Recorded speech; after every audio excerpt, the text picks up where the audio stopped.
Minded. This is Steve Zimmerman, and we are with always as he takes a drink, trying to talk to him. Nick Hoffer, what's up, Nick? What's going on, Steve? I don't know if I like this whole new video thing. You can see what I'm doing. I know, and you can see my baby face, right? Well, just so you guys know, we'll start recording these videos and posting them on we get a YouTube or a Rumble channel, or we'll get something. Yeah. Because you should see Steve's setup. It's all black.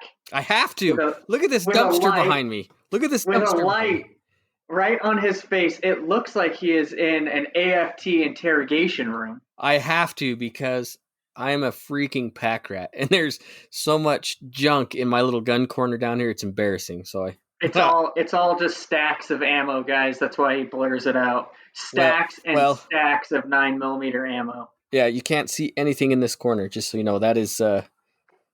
Yeah, I'll just hide that this whole time. Oh, there it goes. Dang it! Oh, jeez. We took a break last week. Everybody heard our first episode without Mark last week. I think that was episode 153. Yeah. So how things been for you? What have you been up to?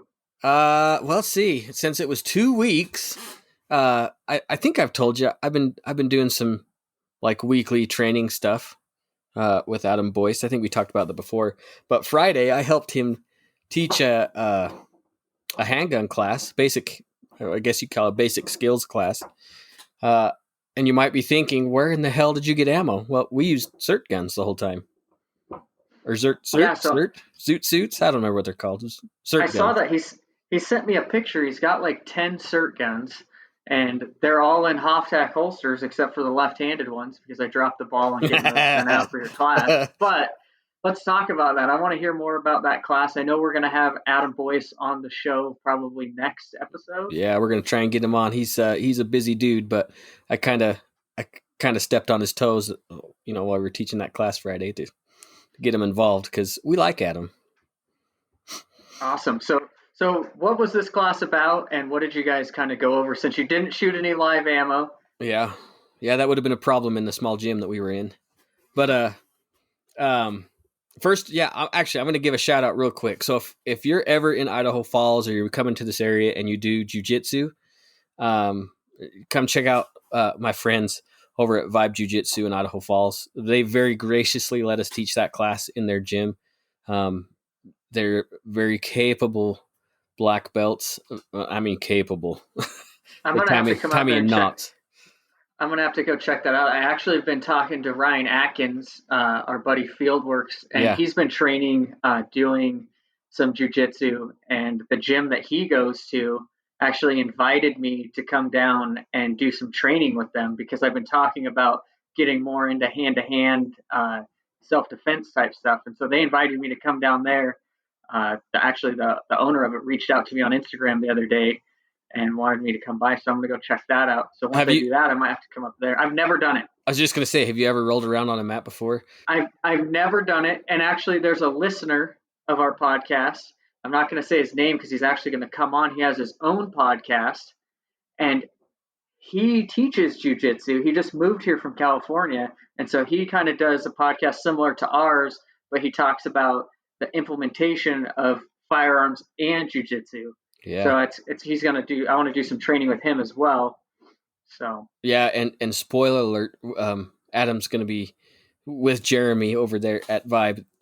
We're going to kind of be working into that kind of rolling on the ground and getting weapons out. So jiu-jitsu is awesome. I had to kind of step back for a little bit. But I still hang out with those guys. It's fun. I just always thought that if I wanted to do jiu-jitsu, it was because I needed to be a UFC fighter, but I guess not. I guess gunfighters are now getting into martial arts. Well, there's so much cross training that goes along. Even like back to that class that I was helping them with on this Friday. So I do a weekly edged weapon class with Adam every Monday night, and we go through angles and whatever. And defense of those angles, and honestly, even with we mentioned tomahawks off air, like all sorts of different things, canes, sticks, shovels. Like there's so many different things that correlate with the same body movements. My favorite thing that I ever heard when I was going through handgun class, and we were talking about specifically concealed carry and some things that I like to talk about, which is like what you can travel with. Yeah. And the number one weapon that you can go onto an airplane with, and if you know how to use it right, is extremely deadly, is a hooked cane. Well, I heard that airports won't let you fly with your cane anymore, but they have a cane that you can get on the airplane with. Oh, they changed that then. Yeah, because you used to be able to. Yeah, you used to be able to get on a plane. Cane. Yeah. And we're going to be doing some of that stuff coming up too, which I am stoked about.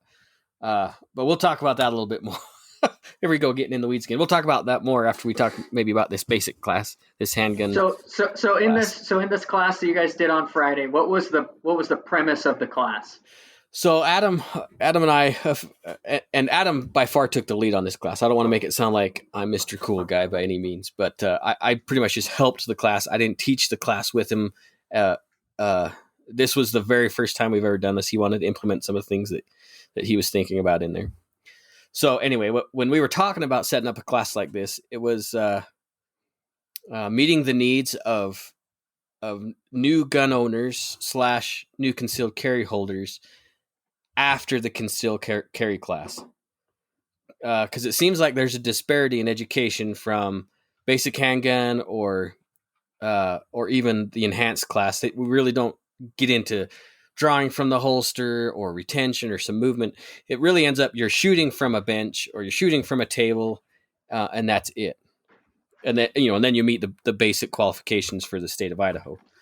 Yeah, 100%. I've always said that there needs to be a bridge between that enhanced concealed carry class, which is extremely better than when we used to just do the basic class back before we had the enhanced. But absolutely, that bridge between a basic or an enhanced concealed carry class and even the basic handgun class, there's still a bridge there. And then from that basic handgun level to the day-to-day concealed carry, it's really not covered. Basically, you get the information in the enhanced on the legal requirements, and it gets you on the legal requirements to carry a gun. But what are those things that you're going to encounter every day? And we've talked about this on the show before, like, what's the mindset that you have to be in to carry your gun? Are you the right type of person to conceal carry a weapon? I mean, what happens if you get in a situation? And do you draw your gun or you go hand to hand? And I think this is where you guys are going, is that maybe I don't use my weapon, or maybe I don't have my weapon on me. Yeah. Where do I go without a firearm, or how do I use both? And we really do a disservice to these, because most of the people taking that enhanced class are fairly new gun owners. Like I would say 90%. Yeah. From the classes I've sat in on, and you've taught, I don't teach enhanced classes or handgun classes yet, but I'm working on it. So stay tuned, guys. But I've sat in on a ton of classes. I mean, I've sat in with Terry. I've worked with Terry, Raul Garcia. I've gone through a ton of classes with those guys, and I would say 90% of the people who sign up for those classes are new shooters, and I would say maybe 50% first-time gun owners. Yeah, I would agree, and maybe with their expectation when they sign up for these classes is they're going to get a little bit more meat and potatoes, not just the gravy. I would say 100%. The people that come in here and I talk to them, like I'm getting them set up to go take the class in 2 days. So that shows you right there. They're coming into me to get a holster because they didn't know they needed one. So they and it's required. In most of those classes, a holster is required, but they never use the holster. So they have no holster and they've got to take the class. Yeah. And they're talking to me about the class, and I'm explaining them what to expect. And hey, if you're gonna shoot, you're also gonna need a mag carrier. Oh, I didn't know that. Like, yeah. So some of these instructors don't do a great job of conveying, like, hey, do you need an inside or an outside the waistband holster? Do you need mag carriers? How many magazines do you need? They have that basic description wrote down, but then when they come in here, if I know the instructor, like if I know they're going to Independence, or I know that it's Raul or Terry at Idaho Enhanced, like I know exactly what they need. And so I can say, no, you need an outside the waistband holster. It's preferred. Like, this is why. But they're really going there because it's their first introduction to training. Right. And so now here we are, we teach these classes. they don't get any retention. They don't get any drawing from the holster. They get zero. Well, I don't know. Maybe Terry does some movement, but almost never. Go ahead. I was gonna say, I know Terry goes a little bit more in depth on the gun handling side, and he does a little bit extra there, and so does Raul. That's why I love to work with those guys. Yeah. But like I said, those are the only 2 enhanced classes I've ever taken. So it's still, if they're getting any, it's not enough by far. Even I don't get enough of it. Like nobody can get enough of it. So after talking to Adam, we just noticed some gaps in some training, and so we decided, okay, let's. Gosh, I have to shut the door. Is it that bad? Sorry, the door was open. Let's make some differences. Let's add some things to make it a little bit different. But we also understood, because most of these are going to be new shooters, new gun owners, we can't go high speed either, right? So in this class, we went through a lot of scenarios. Adam had a bunch of videos about what to look for, some indicators, that kind of thing, which most people don't go through. In fact, some students don't even like to watch because they're pretty graphic. But it's good to see. It's good to see I love the video. I know that the last time I took Raul's class, he has a set, some videos that he shows. And one of the ones I really got to me was the video of the state trooper that gets into a shootout with someone he pulls over. It's actually, I think it's with the white pickup. In the military. Is it the dude in the white pickup? I don't know. He's in BDUs. Oh no! And the trooper shoots him 3 times or 4 times in the chest, and the guy gets back in the car and drives off and goes about a quarter mile before he finally passes away and wrecks. And I'm like, and he talks about, adrenaline, drugs, whatever, you can shoot the person and they continue to fight. And he goes, that guy was shot in the heart and still continued for 2-3 minutes. Yeah. And so those videos really drive that fact home. Yeah, I think they're incredibly helpful because they see firsthand what the reality is of a gunfight or a knife fight or whatever the scenario might be. Or it could have been, we did just some attacks where, people just are in the white, not even knowing what's going on. And after that, we kind of put into practice what to do in those situations, right? Now that we know the indicators, let's work through some of this stuff and see what the deal is.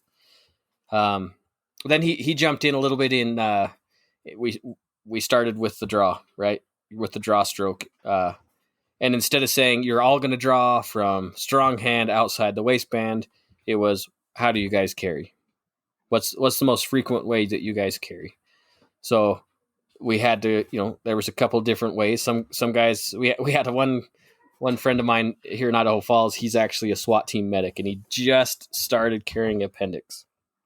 And so he was working that draw stroke from the appendix, and I've never seen anybody so excited like a little kid to be able to get a gun out of appendix carry. And it's like he graduated elementary school or something. He was so excited. It was just funny watching him. And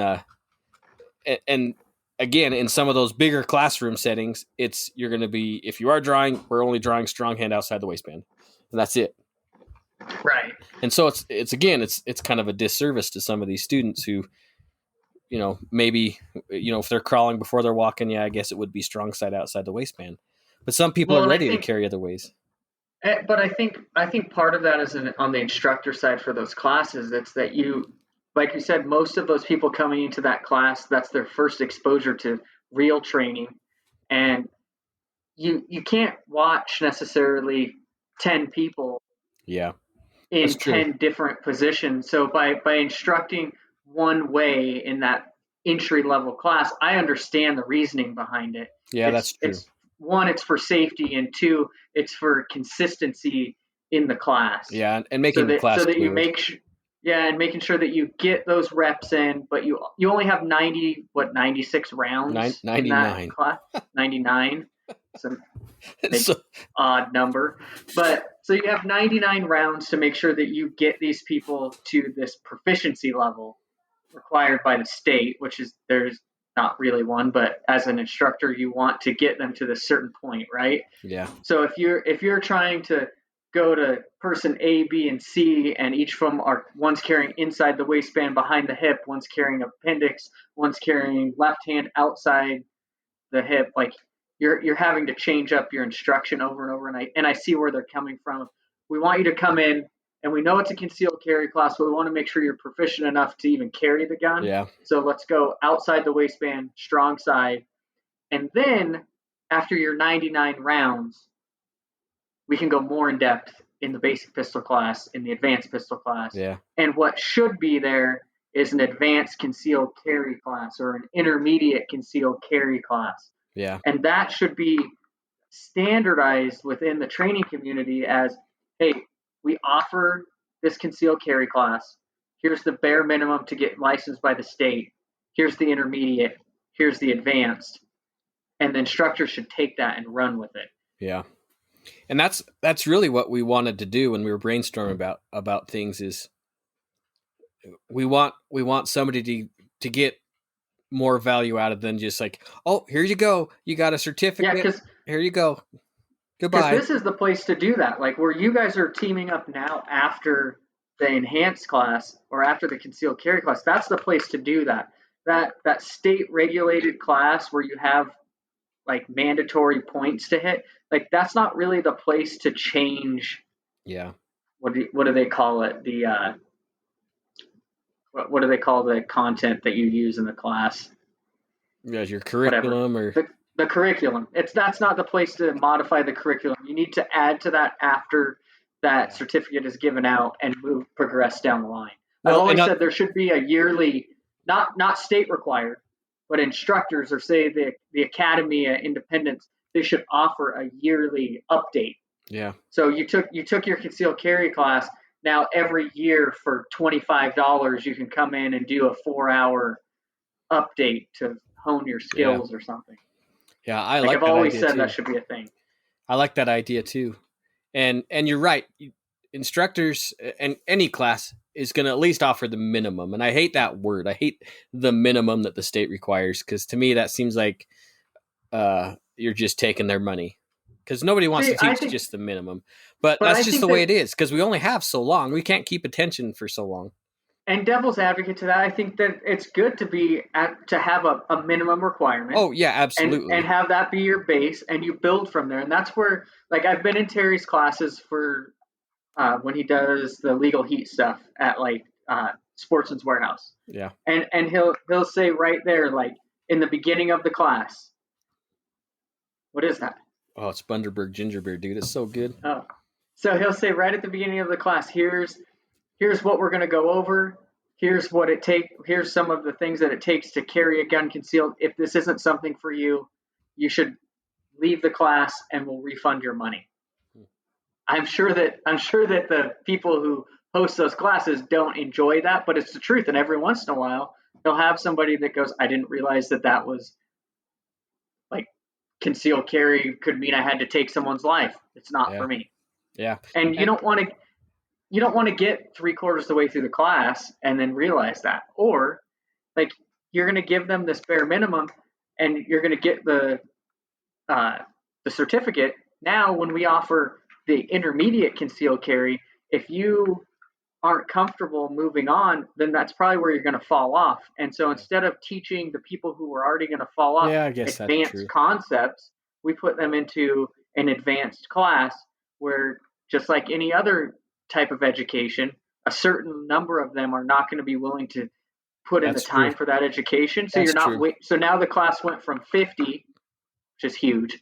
So the class went from 50 down to 25. So 50% dropped off, but now you can spend way more time with those 25 people that are dedicated to it, that are now learning how to draw from appendix, that are now learning how to draw from behind the hip, or now learning hand-to-hand, a little bit of hand-to-hand with you guys in this next level class. So that's why I say coming in after the enhanced, even making the enhanced, like if you're doing in Idaho, a concealed carry permit is a requirement to go into this class. Why? Because we know that you're committed Yeah, to serious about conceal it. carrying, and we're here to help the people who are serious about this. Not that we don't want to help the people who aren't, but this isn't the class for them. Yeah. Type of thing. And that's what excites me, is knowing like these people already got a permit. Now they're taking the initiative to advance their training into this concealed carry training that you guys are putting on. Yeah. Yeah. And you got to qualify your students, right? Just like you're saying, you don't want to waste time on somebody that doesn't want to be there, or maybe just shouldn't be there at all. Well, and I know from this, I've done a lot of training in not only like sports, shooting, business. Every time I go to something new, like when I went to that class with Ryan Atkins, I was so out of my element with knife fighting that even there was customers of mine in that class, and I was like trying to help Ryan. And I'm like, dude, I'm embarrassed trying to do these movements. Like it's awkward for me. And I've done all kinds of classes, and I'm like, some of this like movement of my hands and stuff, I'm like, I don't know what I'm doing. And so I get it. Like if you try to throw that on somebody that has never done any type of defense training, it's gonna be like either frustrating or information overload. Yeah. And that's definitely one thing as an instructor you got to be careful about, because you will lose students. They'll just be there in body only at some point if it's just too much. And it's got to be entertaining, right? Like you can't be dry. I'm excited. I really want to hang out with Ryan in one of his classes. We chatted back and forth on the Instagrams a couple times, and I need to get my ass over there. Here's a prerequisite for anyone listening who wants to take a Fieldworks class. Do not come in and be offended by anything. Well, he's a man of great experience and been all over the place, and so I imagine. And he like myself has very colorful language. Oh well, it's a good thing I got a filthy filter, I guess. Yeah, I'll just put this out there. I've never had weapons or training aids that were gonna stab me in the face be called a dildo.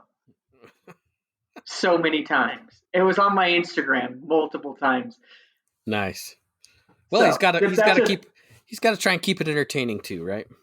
Oh, 100%. And we had some ladies in that class, one of which was like in her late 70s. And me and Johnny Primo were both like looking over at her going, oh my God, she's probably so offended. And then she comes over to Johnny Primo, for those of you guys who don't follow him. What is this? That's anyways, I'll tag his Instagram, but so he's a former special forces guy, and she comes over and goes, what's it like to kill somebody? And we're like, okay, you're not offended, we can go on. Granny's getting salty, watch out. Yeah, and he goes, well, you just have to learn how to, after so much training and so much, he goes, I just had to learn how to like flip that switch on and off for when I go to war, when I came back. And she goes, oh, so it's just like, you just have to flip that switch. Okay. And I looked at her husband and I said, you better watch out. Yeah, she's going to be on the news one of these days. So yeah, but I mean, it's just like you go into the class and you're like, oh, I got it. Like Ryan's up there teaching and I'm sitting in the back and I'm like, oh my God, I can't believe you just said that. And the person I thought would be the most offended was not. Like came out of her shell and was like, what's it like when you have to do this? Or asking somebody that has real life experience with taking a life, like, what do you do afterwards? And she's like, okay, like, that's awesome. Good to know. Like, I understand now. And I'm like, okay, right on. Good for Granny. That's cool. All right, so we went from getting out of the holster and places to carry, and he went through a couple different techniques of one-handed or two-handed draw strokes from concealment, which can be a barrier for some folks. We had one gal in the class that this was pretty new to her. I mean, she's had her concealed for a while and she's carried, but learning how to get that gun out with one hand is actually something that's necessary, and I never even really thought about. But a lot of times, when you say one hand, you mean no hand to clear the garment, or no other hand to to do that type of stuff. And it's not necessarily, you might be thinking, oh, injury or whatever, and that might not be the case. Under stress, if we're carrying groceries or maybe our holding the hand of our kid or our significant other, we tend to not let go. And so that leaves us to only one hand to get that firearm or whatever tool we're using out of concealment. And so he went through a couple different options of how to get that out of there, which was cool. Cause I always think I'll just grab with my weak hand, get my shirt out of the way and we're good, but it doesn't always work that way. And so we went through, like I say, single hand or double hand draw from concealment. And we did go through some basic stuff like grips and sight alignment and all that kind of stuff too, to do refer. There was a couple of noobs. Is that an offensive term, noob? I don't know. Sometimes I wonder, it's like, man, does that mean to the noobs?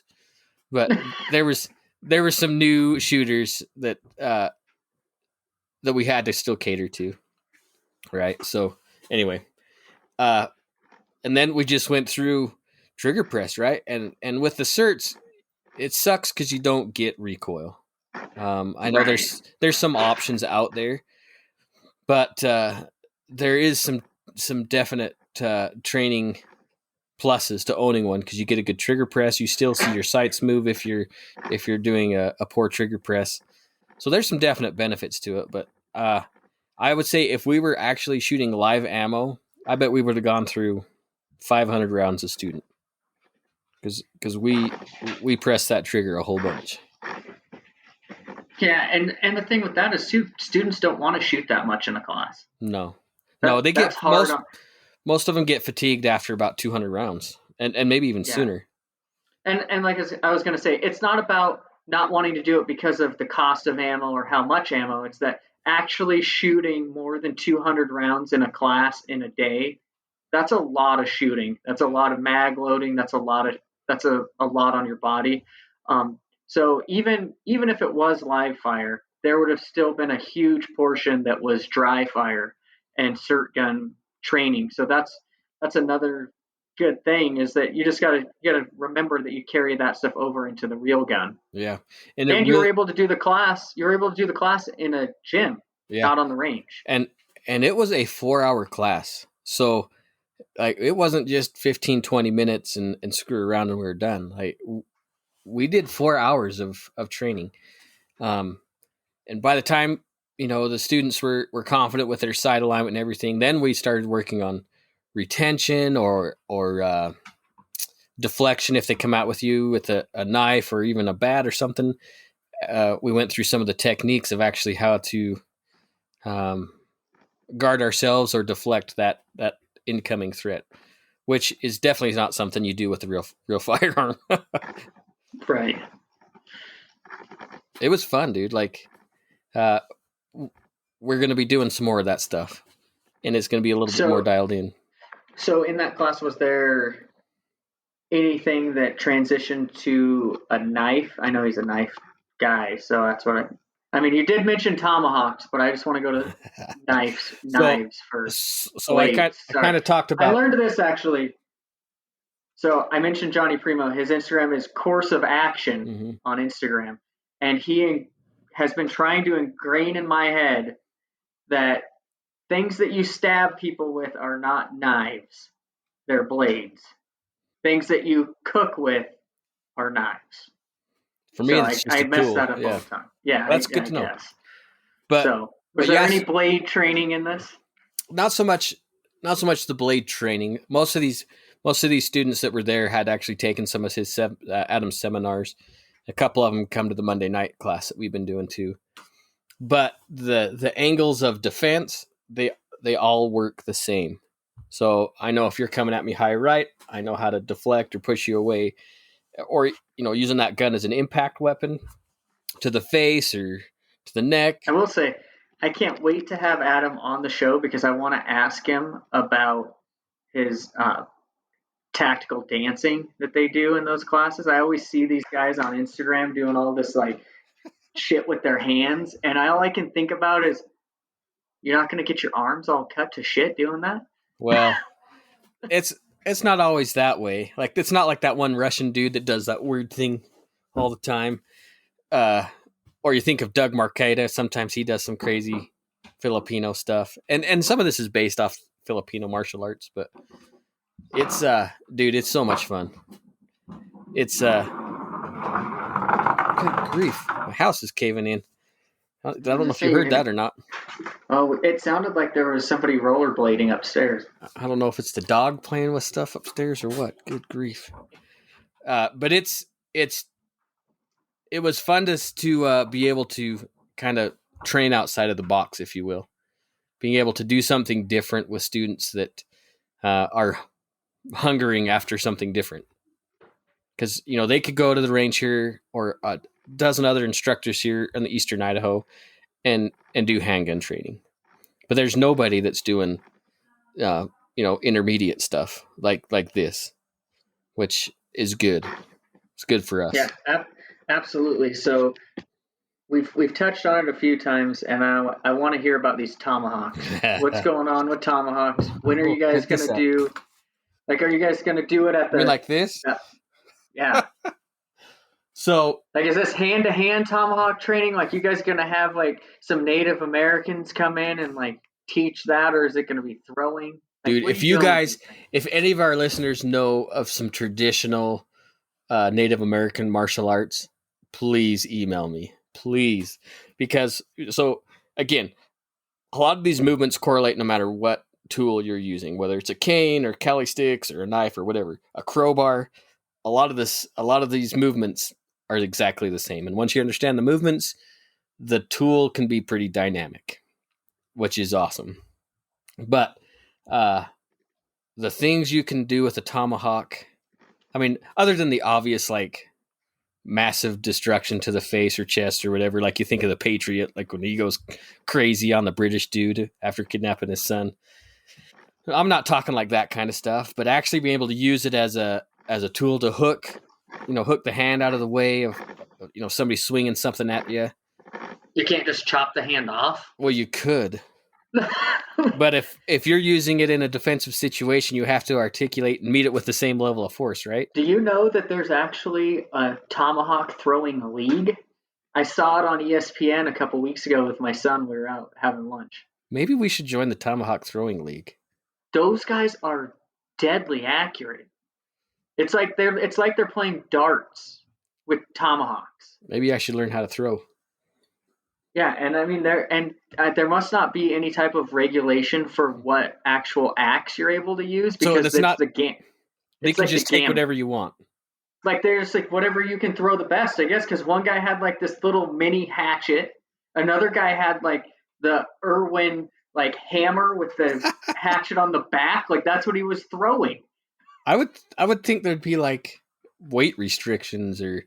I don't know how they do it. I was just blown away because it was on ESPN. I was watching baseball on one TV, tomahawk throw. I did an Instagram story. I was like, I can't choose what to watch. It was like UFC, baseball, and tomahawk throwing all on the 3 TVs behind the counter. I was like, I don't know where to look. Well, you can turn baseball off because it's getting political. I know, but I still like baseball. Yeah, I guess. I have to like it because I'm trying to learn baseball for my son. Fair enough. That's probably a good idea, though. We just had his first private coaching lesson today, and speaking of training, like I was trying to explain to him, like because he was frustrated because he was doing pitching. Like I hired a coach to teach him how to like improve his pitching, right? Well, he's been pitching the same way for the last couple of years. He's 13, and so obviously, like the rest of us, he thinks he knows the right way to do it. And so anytime you're changing that, it's hesitant, it feels weird, it's awkward, you don't know what to do. And I was like, it's just like when I hired a personal trainer. I thought I knew how to lift, and every time Trevor tells me something, I was like, oh, that's weird, that's awkward. But then it takes time, and you get it. Yeah. So like he's going through that with baseball, and after we got done today, he was like, that was really fun, Dad. Can I do that more? Yes, you can.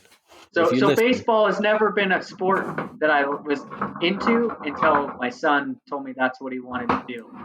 So now I'm all about learning baseball. So yeah, but just It's too bad.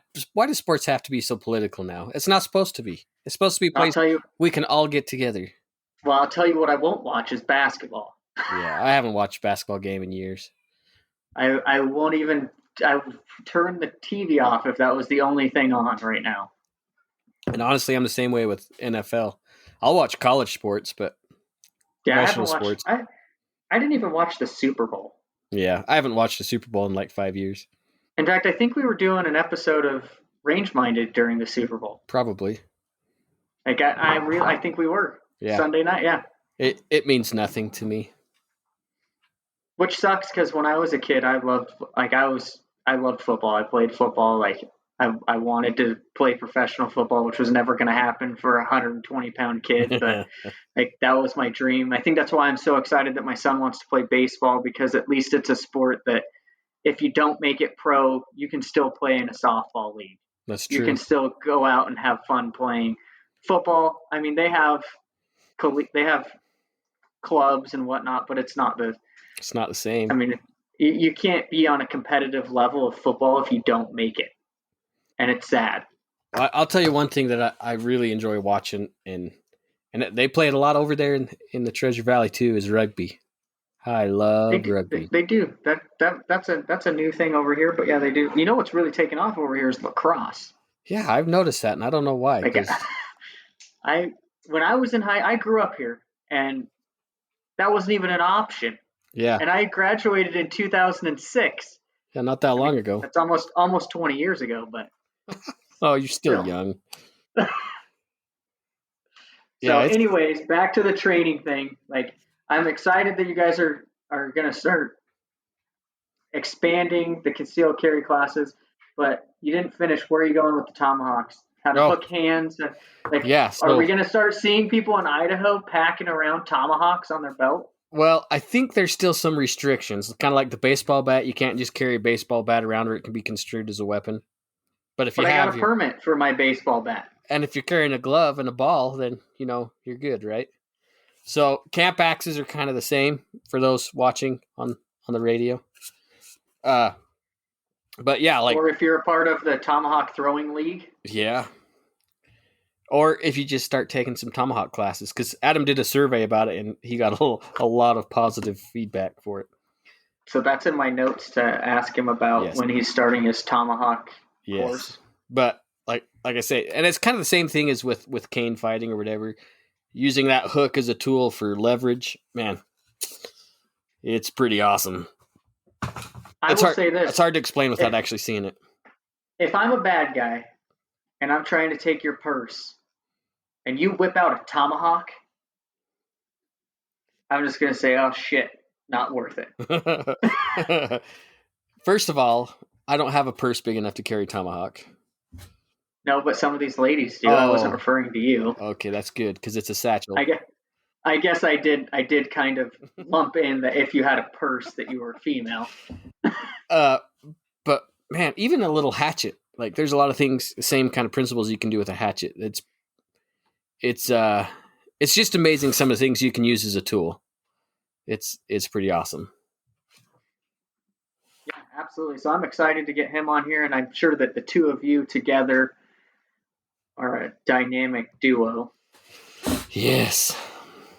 Yeah, I told him if he's doing those tomahawk classes, I have to come along. If he's doing some in Boise or wherever, what state, I was like, yeah, I have to come with you. Because it's too much fun. Tell me a little bit about what you guys have going on in Eastern Idaho as far as 2A stuff is concerned. Have you spent any time at any of the stores over there to kind of get the lay of the land of what's going on in Eastern Idaho? Once in a while, if I'm in the store, like I spent some time at the range over here in Idaho Falls and talking to the management over there just to get a feel. Because I like to know, for me, I like to know what distribution's doing or whatever. That gives me an idea of a feel for the market that way. And there was not a lot of confidence with Mike over there. No, not at all. Oh, it's not for you. It was for me. It's probably about your vehicle warranty. So I know over here, obviously when you were here last time, Independence got in that order of ammo, the cases of ammo that people were crying about. Yeah. I know that a couple of other gun stores over here have done some creative importing and made some deals on some ammo in the same fashion. And so we over here in the Treasure Valley, there's 3, 4, 5 stores that I know of that have been able to secure ammo from other countries, other gun stores, but the price is not that far off from what people were complaining about when we had it at the range. I mean, it's 800, 850 a case, no limit to buy it.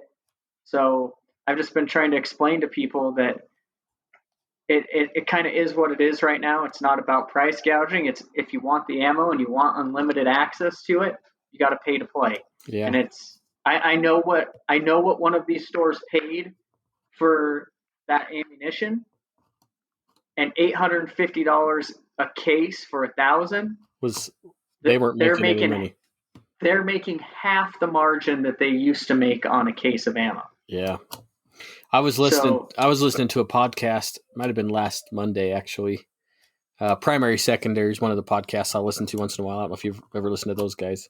Yeah, I've listened to it a couple times. And he was talking about well, first of all, he says, I told you guys ammo was going to go up a long time ago, like 5 years ago, and to start, buying a couple extra boxes every time you show up at the store. And he says, ammo may come back to the amount that we're hoping to see, but prices probably aren't coming down. And you should probably just buy the ammo that you're getting right now because you're not going to get any deals if you wait. Yeah, and I 100% agree with that. And I think that, like, I was trying to explain on an Instagram post for one of these stores, because people were bitching about the price, right? Just like we experienced when we were in the store that day with people bitching about the price. And I said, look, I understand that you guys are upset about the price of ammo, but you have to understand that the price is dictated not only by the supply and demand, but the current market value. And it's just like fuel. When I go to fuel up my truck, diesel used to be 97 cents a gallon. Oh, the good old days. Now diesel over here is almost $3, or is it 3? You got to be getting close to $4 a gallon. It's come down 10, 15 cents over the last week, but it's $3.35 a gallon right now. It doesn't stop me from driving to work. Yeah. Like, I'm not gonna stop driving. And it doesn't come down. Like, when it has never gone back down to 97 cents a gallon, even when we were basically getting oil for free. Yeah.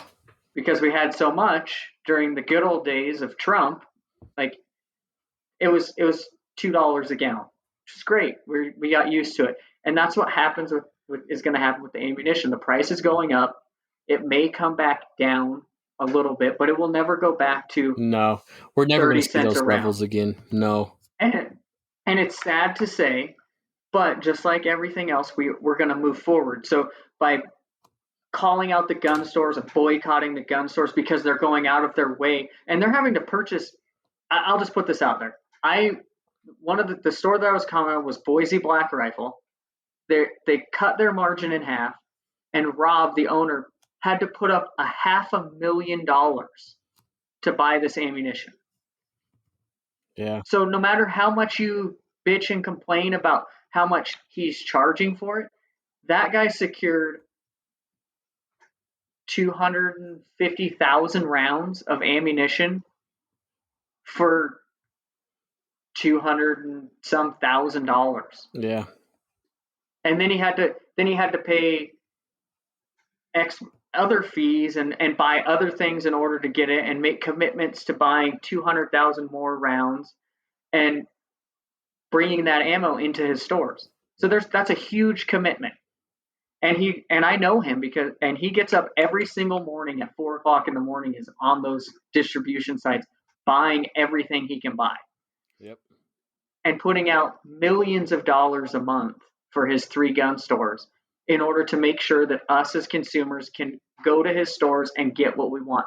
So to complain to him or any other store owner that's doing that about the pricing, I mean, it's a slap in the face. Like they're really doing the best that they can. And there's a part of me that says, if you want to boycott, good, boycott them, because then I can go in and buy the ammo that you're not buying. So I'll say this. I posted on Instagram last week, I think it was. I went into Nampa and I was getting fitted for a suit. My buddy's getting married. And I ran into Canyon Coin in downtown Nampa. And I was looking at their inventory, and they had some guns that I've only seen at Boise Black Rifle. Everyone else is out of. So I posted them up, sent some people in there, and I was talking to the owner. And he didn't know who I was until we got into a conversation, and the kid that works for him recognized me. And so we start talking, and I was looking at his ammo, and he had a bunch of ammo in stock. And he told me, he's like, yeah, we've had this. We came up into this deal, and we ended up with a bunch of ammo last year, but I don't promote it. I only sell it with the gun when I sell a gun. And I don't let people come in here and buy ammo unless they need it. Yeah. So he's very restrictive of who he sells it to. So do you want that? And I'll tell you this, I paid last year's price for ammo. Nice. But that's because you can't go in there and buy 500 rounds. Yeah. You can't just swing in there every Monday and pick up 100 rounds. Like he's selling it at a cheaper price than everywhere else, but he won't sell it to you unless he wants to. And that's his right to do what he wants. Absolutely. He's keeping the price low, which I disagree with. I think that if the price at Walmart is $50 a box, then the value of 9mm ammunition is $45, $50 a box. Yeah, and at some point he's going to have to restock, and he's going to be and he won't be able to, not at that price. So how do you buy if we sell ammo at $25 a box instead of $50? How do I use that money to restock? Yeah, and you can't. You can't. And only people that have really done any kind of retail or purchasing at a large level would really understand that. The rest of them just want to piss and moan that they're getting hosed over. And honestly, those people that are bitching and moaning, they should have probably been buying ammo a year and a half ago. And don't get me wrong, like I'm not at all benefiting from this shortage. I'm in the same boat as everyone else. Oh yeah, man, I'm way short. I'm in the firearms industry. I own a business in the firearms industry. I pay the same price at the store as everyone else. Yeah. I can't order ammo from my distributors. They won't sell to me because I'm too small. And my ammo connection that I had at Full Throttle Arsenal, Nick can't get primers to load any ammo. So even that's how I used to get ammo. I used to trade him work for ammo. Well, now he's like, dude, I'm 500,000 rounds on back order. Like, I wish that I could sell you ammo or trade you, but honestly, at this point, he just pays me for the stuff that I do for him because he can't trade me ammo. But on the bright side, Remington ammunition is back up and running 24/7, full throttle. No pun intended. Yep. And SIG said on a podcast I was listening to that they're building their own primer manufacturer. I might have mentioned that last time. And I think that's a definite plus because that's where the bottleneck is you can have a ammo manufacturing plant, but if they can't get their supplies, then I mean brass isn't hard to get right now. Lead, I imagine lead's going to get pretty difficult to get a hold of. So hopefully there's some alternate. So speaking of alternates, so when I was over at Canyon Coin, he sold me this federal ammunition. Yeah. It's called Syntech. Oh, Have you ever heard of that? Yeah. I never heard of it before. It's the it's the lipstick round. Yeah, and I think I can't remember what that compiled. I remember talking to them at SHOT Show. I can't remember what it is. Do you see the price on that? No. There you go. $25. I'll give you $26 right now. I mean, anybody listening wants to buy this from me for $75 because it's specialty. I didn't pay $25 for it, but you need to sign it. Autograph the box. I might get Adam to autograph it when he's on here, but I'm worth nothing. I'm not Maybe. even a Steve Zimmerman. Be thankful for that. No, So, where were we talking about? We were talking about manufacturing. I think. Yeah, lead alternatives is where we left off. Yeah, it's well, because the EPA and the government's making it harder to harvest lead. The nice thing is there's a lot of lead out there already. Lead is definitely going to go by the wayside because I mean, look at what the government is trying to do with the EPA. I mean, they're trying to get rid of race cars.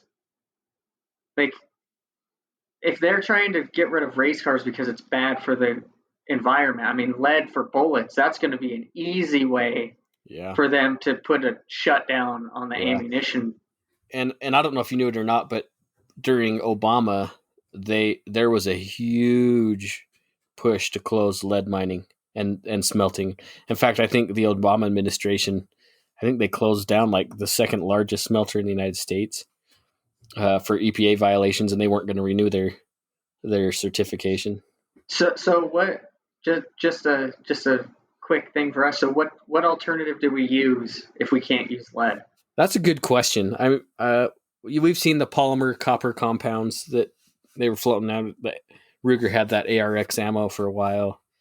I think ARM had the same kind of composite for a while. I don't know. Polymer's probably the next way to go. I can't see some of those solid copper. Like, it's fine for defense, but I don't imagine people are going to be using that for plinking because it's just too expensive. I mean, the cost of that's going to be outrageous, and without lead, like how do you get the weight? Yeah, I don't know. I'm sure there's some ways they can play with density as far as polymers, but it'll be interesting to see because we're going to see some changes in the industry that are going to have to be made. It's not going to be an option for some of these companies. They're going to have to do something. Man, you're prepared. Look at you. You're flying around, shutting doors, throwing cords. Well, my computer was going to die, so I'm actually at the shop today. I'm working on setting up a permanent studio to do some audio recording down here. So I figured I would test it out tonight. But yeah, and I need to make my way over there. I've got some stuff for. I'm building a reloading bench that I need to take more pictures of for a customer from Independence that I need to haul over there. It's going to be pretty sweet, but hopefully here in the next couple of weeks, I'll be able to come over. And speaking of Steve getting over here, Steve is going to take the podcast to the next level and start doing a little bit more work on it. So if you guys have anything so we really want to grow the podcast. We want to get more people on the podcast. We want to structure the podcast a little bit more structured. So in order to do that, Steve is going to have to take on a role of being in charge because I'm in charge of too many things already. Yeah. And so if you guys have any input on what we could do to make this show better, people you'd like to see on the show, things you'd like to see on the show, if you'd like to sponsor the show, make sure you reach out to us. I think the email is podcast@iishooting.com, which might change to steve@rangemindedpodcast.com here soon. Yeah, like I said, we talked about in the last episode. There's gonna be some changes and some updates, and where we want to take the podcast, we got to make some changes. So hopefully, it's changes for the good and for the better. But we really want to be able to reach out and get the content that you guys want to hear, because obviously, I mean, we have fun just bullshitting back and forth, but it's really, we want to have content that people want to hear. I'll say this: I definitely want to get the input from the people who are listening to the show, because I have the ability, and so does Steve, to reach out to a lot of people in the gun industry, in our local governments here in Idaho, mm-hmm. Even businesses that are on the fringe of the gun industry. Like, if you want to hear from them, let us know what direction you'd like to see us go, because I know I can reach out and get people on here if I know who you guys want to hear. Yeah. So like next week, we're going to have Adam Boyce. I've spoken to multiple people that want to come on the show. I just got to get that set up with Steve, because Steve is going to start being in charge of our scheduling, because I can barely handle the schedule for my other businesses, let alone adding this to it. So we're going to get that streamlined. And we mentioned social media. We mentioned video and social media. Yeah, so we have to kind of rebuild some of our social media platforms, just for the sake of ease of use on our end. I mean, it doesn't matter. You guys should still get the same experience, but for our end, it's going to be a little bit different. We do want to do some video stuff. There's some fun things that we want to do, and hopefully it's stuff that you enjoy. We kind of threw around some apparel that maybe might come down the chain at some point.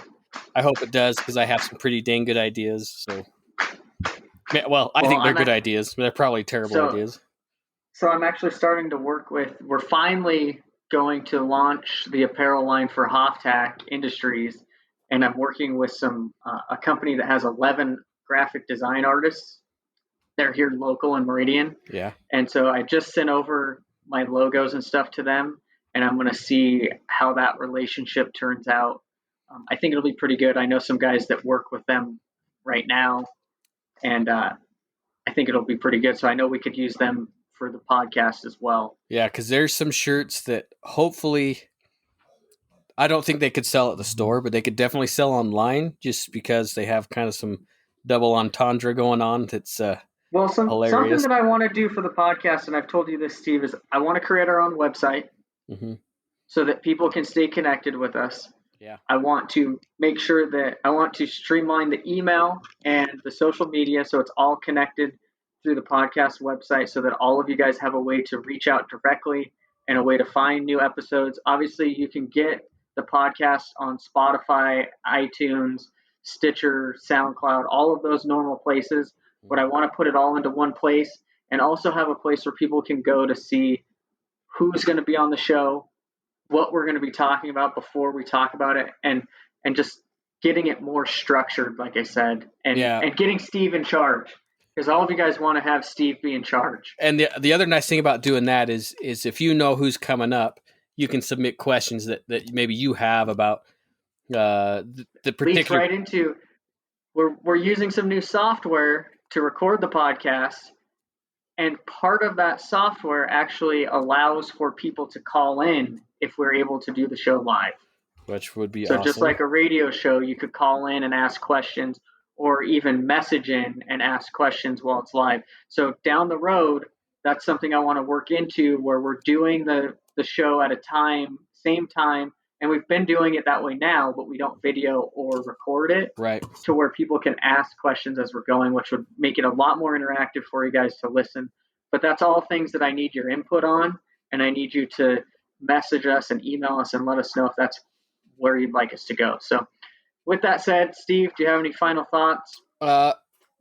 Just make sure that even though ammo's difficult, find ways to train, find ways to improve. If it's dry fire, if it's airsoft, if it's tomahawk, start honing your skills, because it's worth it. Awesome. And I'm going to take this for a second and do a little self-promotion. Right now on Instagram, at Hoftac Industries, we have 2 large giveaways going on. One of them has $7,000 worth of gear going on. It's in 3 tiers. The first tier has a AR-15 rifle as one of the prizes. The second tier has a handgun. I think it's a Gen 4 Glock 19. Nice. So, and it's all factor triggers, factor parts. Putting it on with Boise Black Rifle, factor triggers, Live the Creed Medical, and Whiskey Concepts, laser blade engraving. It's all listed on my Instagram, as well as we have another giveaway going on with a Min 2 mags and the Man Spot. Check it out. Going on right now. Yeah, Steve's holding one up right now. So that one is actually for one of their new S300 pistol frames that takes your SIG P320 compact components and it breaks the frame size down to the SIG 365. Which is freaking awesome. Yeah, it's weird. It uses a 365 magazine with a SIG P320 compact slide. So that one's for a complete S300 pistol. So slide, everything is provided, and then it comes with a holster set from us as well. So jump on my page, Hoftac_Industries, follow those people on the giveaways, and sign up to win. I think both of them one of them is going until July 4th.